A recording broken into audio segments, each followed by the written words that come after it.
conversation to explosive confrontation. The studio lights were warm that evening. Jonathan Ross sat in his chair wearing his signature smile. He had done this thousands of times before. Interview celebrities. Make them laugh. Give the audience a good show. That was the formula. It always worked. But tonight would be different. Meghan Markle walked onto the set. The audience clapped. She wore a designer dress that probably cost more than most people earn in 3 months. Her heels clicked on the floor. She waved. She smiled. She sat down across from Jonathan. "Welcome to the show," Jonathan said with genuine warmth. "It's wonderful to have you here." "Thank you," she replied. But something was already off in her tone. It was cold, clipped, like she was doing him a favor just by being there.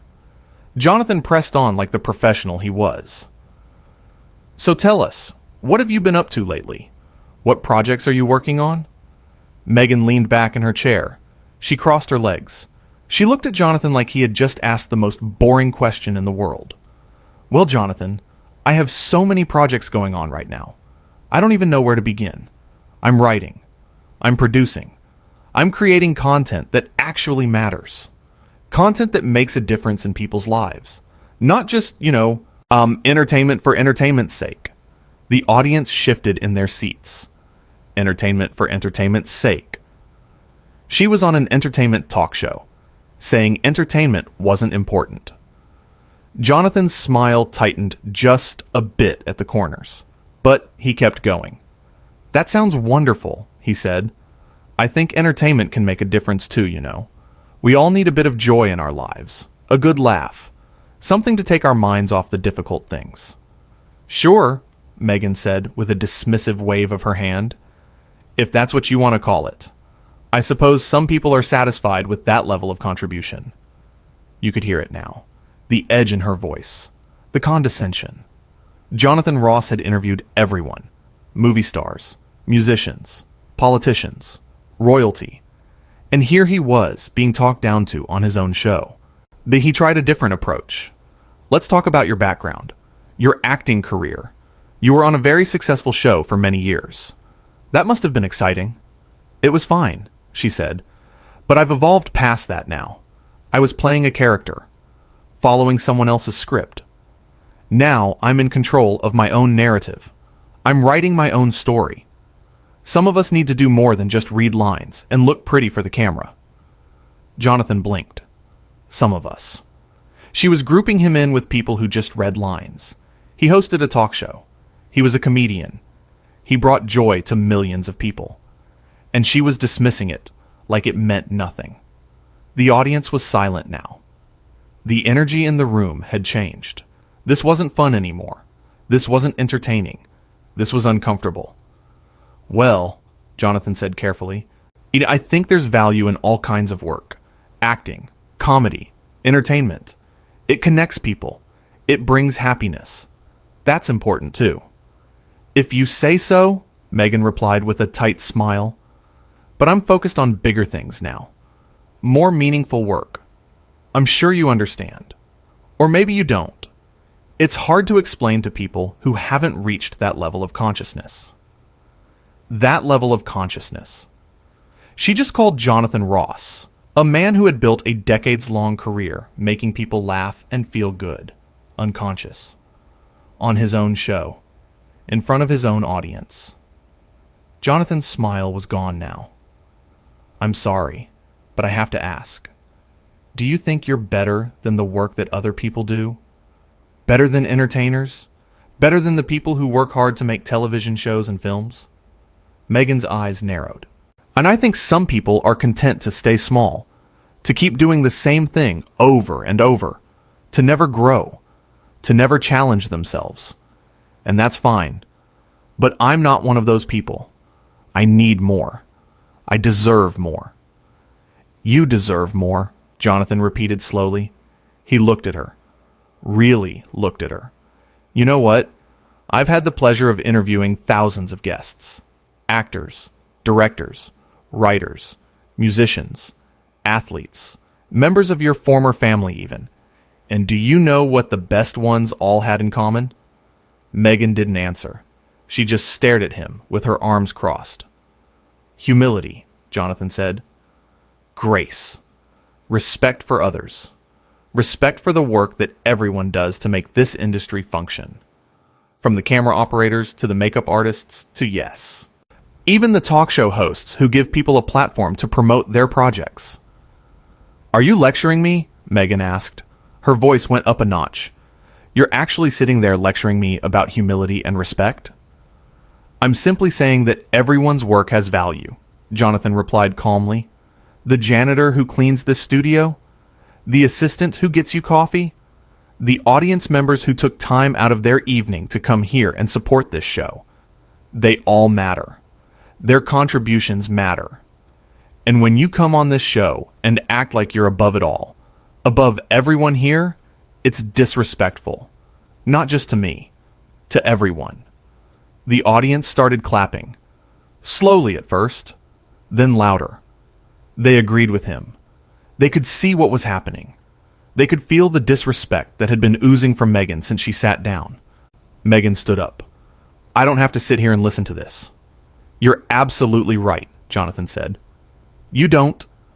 But let me ask you something before you go.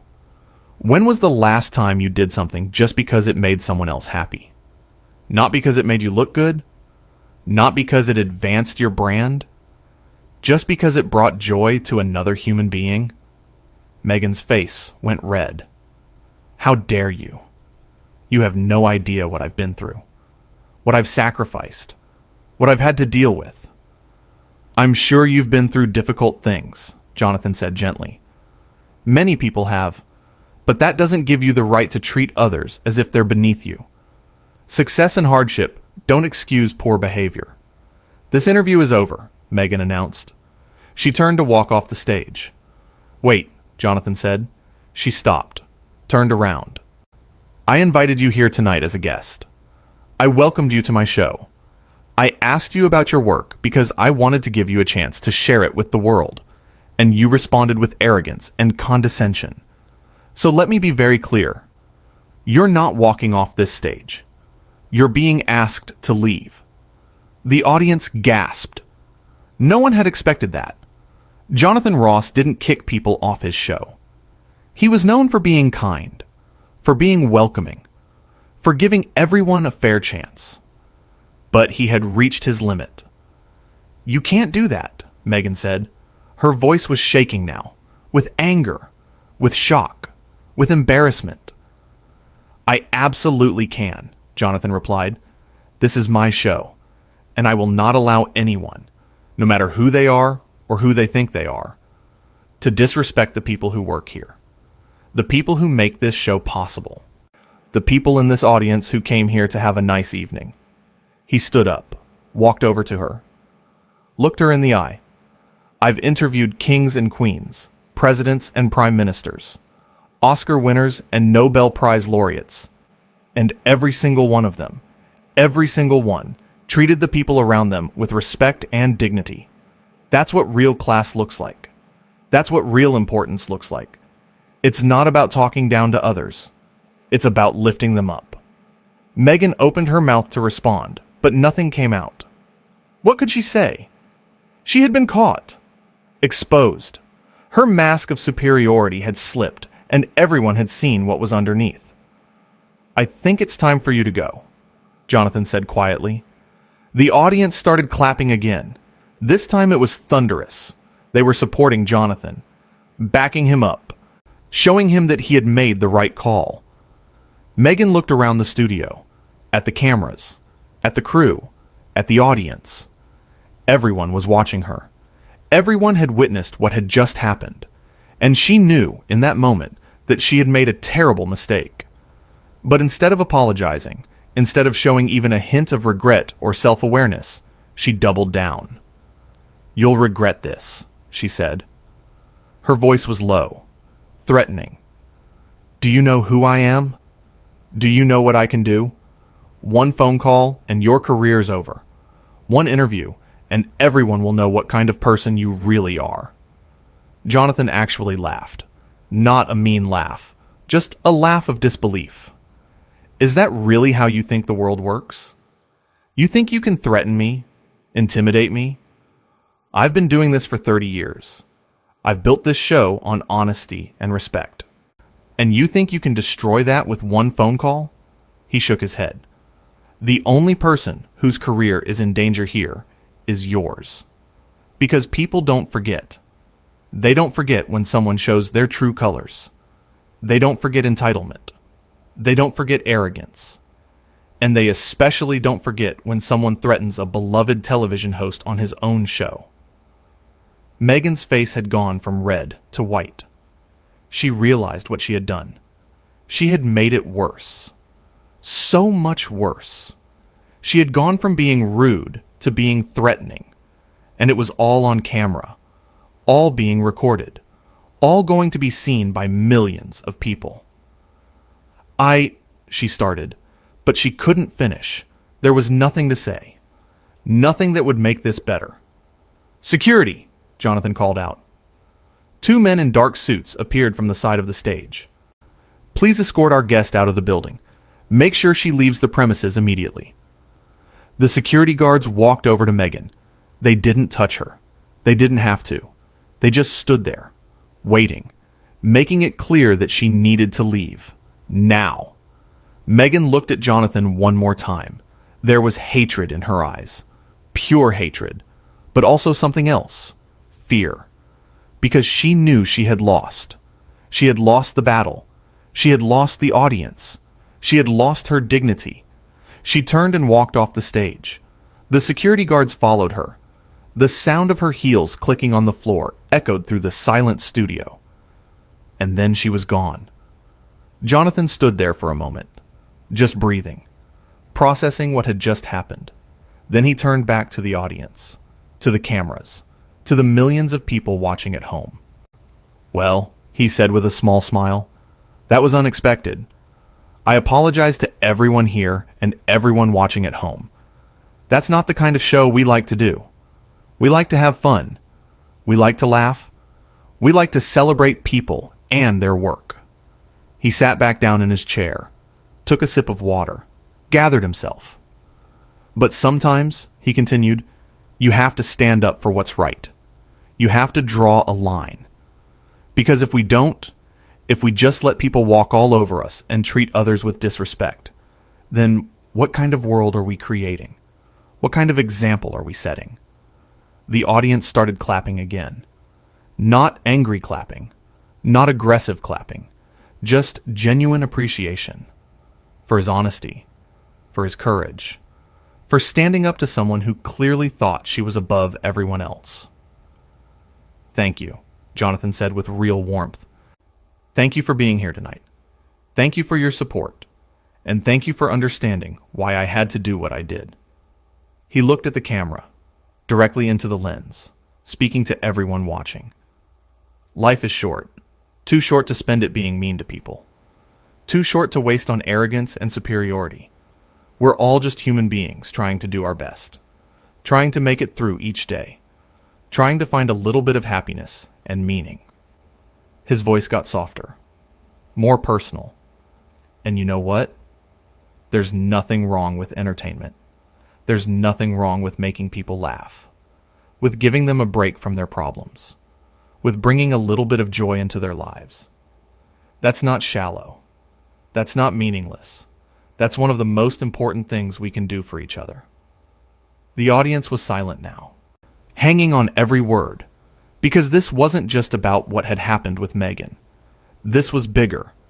This was about respect, about kindness, about treating people well regardless of who they are or what they do. So to everyone out there, Jonathan said, please remember, be kind, be humble, be grateful for what you have and for the people around you. Don't let success or fame or anything else make you forget that we're all in this together. We all matter. Every single one of us. He smiled. A real smile this time. Now, let's bring out our next guest and have some fun. That's what we're here for after all. The band started playing. The audience clapped and cheered. And just like that, the show went on. Because that's what professionals do. They handle the difficult moments with grace. They stand up for what's right. And then they keep going. But backstage, things were not so simple. Meghan was standing by the exit. Her assistant was on the phone. Her publicist was frantically typing messages. Her manager was yelling at someone. They were all trying to figure out how to fix this, how to spin it, how to make it look like it wasn't her fault. "We need to get ahead of this," her publicist said. "We need to put out a statement. Say that Jonathan was hostile, that he attacked you, that you were defending yourself." But Meghan knew it wouldn't work. She had seen the audience. She had felt their disapproval. She had heard their applause when Jonathan stood up to her. This wasn't something that could be spun or explained away. "Just get me out of here," she said quietly. They led her to a car waiting outside. Cameras flashed. Reporters shouted questions. But she didn't stop. She didn't look at anyone. She just got in the car and left. Inside the studio, Jonathan was back to his usual self, laughing with his next guest, making jokes, giving the audience exactly what they came for: entertainment, joy, a good time. Because that's what he did. That's what he had always done. And despite what Meghan had said, despite her dismissal of entertainment and comedy and making people happy, it was important. It mattered. It made a difference. In the control room, the producer was watching the monitors. The show was going well now. The energy was back. The audience was engaged. But she couldn't stop thinking about what had happened, about how quickly it had escalated, about how someone could come on the show with such disdain for everyone around them. "That was intense," her assistant said. "Yeah," the producer replied. But Jonathan handled it perfectly. He gave her every chance to be civil, every opportunity to show some respect. And when she refused, when she kept pushing, he did what he had to do. "Do you think she'll try to come after us?" the assistant asked. "Like she threatened?" The producer shrugged. "She can try, but the truth is on our side. The footage is on our side. Everyone saw what happened. Everyone heard what she said. There's no spinning that." On stage, Jonathan was wrapping up with his guest. They were laughing about something.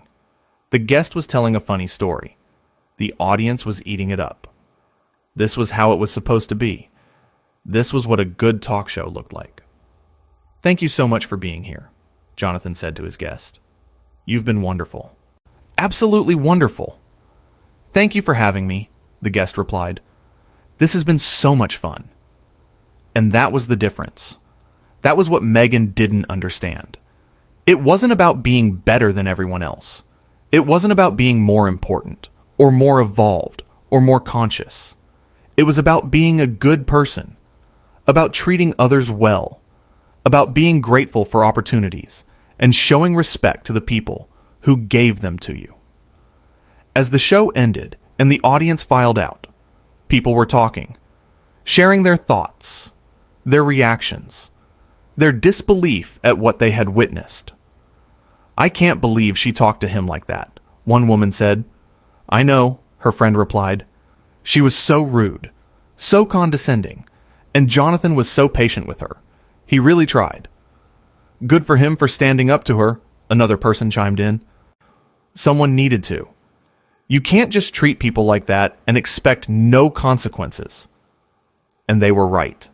There had to be consequences. There had to be boundaries. Because without them, people like Meghan would just keep going. Keep treating others poorly. Keep thinking they were above the rules that everyone else had to follow. Jonathan stayed behind after the show ended. He thanked his crew, shook hands with the camera operators, hugged the makeup artists, checked in with the producers. He made sure everyone knew he appreciated them, that he valued their work, that they mattered to him, because that's what real leaders do. That's what good people do. They don't just talk about respecting others. They show it. They live it every single day. Later that night, as he drove home, Jonathan thought about what had happened, about Meghan, about her attitude, about her words, and he felt sad. Not angry, not vindictive, just sad. Sad because somewhere along the way, she had lost sight of what was important. She had become so focused on being special, on being different, on being better, that she forgot how to be kind, how to be humble, how to be human. And that was the real tragedy. Not that she had been kicked off a talk show, not that she had embarrassed herself on television, but that she had become someone who thought that success meant looking down on others. That importance meant treating people as if they were beneath you. When Jonathan got home, his wife was waiting up for him. She had watched the show. She had seen everything. "You did the right thing," she said, giving him a hug. "I hope so," he replied. "I really tried to be patient, to give her a chance. But there's only so much disrespect you can take before you have to say something." "You were more than patient," she assured him. "You were gracious. You were professional. And when she crossed the line, you handled it with dignity. I'm proud of you." They sat together on the couch. Quiet. Comfortable. Just being present with each other. Because that's what mattered. Connection. Love. Treating the people in your life with care and respect. The next morning, the clip was everywhere. On social media, on news websites, in newspapers. Everyone was talking about it. Everyone had an opinion. Most people supported Jonathan. They praised him for standing up to entitled behavior, for defending his crew and his audience, for showing that there were consequences for treating people poorly. But some people defended Meghan. They said Jonathan had been too harsh, that he should have been more understanding, that he didn't know what she had been through. And maybe they had a point. Maybe everyone was fighting battles that others couldn't see. Maybe Meghan had reasons for her behavior that no one knew about. But that didn't change the fundamental truth. That no matter what you've been through, no matter how hard your life has been, you still have a responsibility to treat others with respect. You still have to be kind. You still have to be decent. Because if we all used our pain as an excuse to hurt others, the world would be an even darker place than it already is. Jonathan didn't read the comments. He didn't watch the news coverage. He just went to work the next day and did his job. Made people laugh. Interviewed interesting guests. Gave his audience a good show. Because that's what he did. That's who he was. And no one, not even someone who thought they were royalty, was going to change that. What happened on the Jonathan Ross show that night became one of the most talked about moments in television history. People would reference it for years, use it as an example, discuss it in classes about media and celebrity culture. But for Jonathan, it was just another day at work. A difficult day, a challenging day, but still just a day. He had done what he believed was right. He had stood up for his values. He had defended the people who worked with him and the audience who supported him. And at the end of the day, that was all that mattered. The incident taught everyone watching an important lesson. That fame doesn't make you better than anyone else. That success doesn't give you the right to be cruel. That no matter how high you climb, you should never forget the people who helped you get there and the people you meet along the way. And perhaps most importantly, it showed that sometimes the kindest thing you can do is set a boundary. Say no. Stand up to behavior that crosses the line. Because letting people treat others poorly isn't kindness.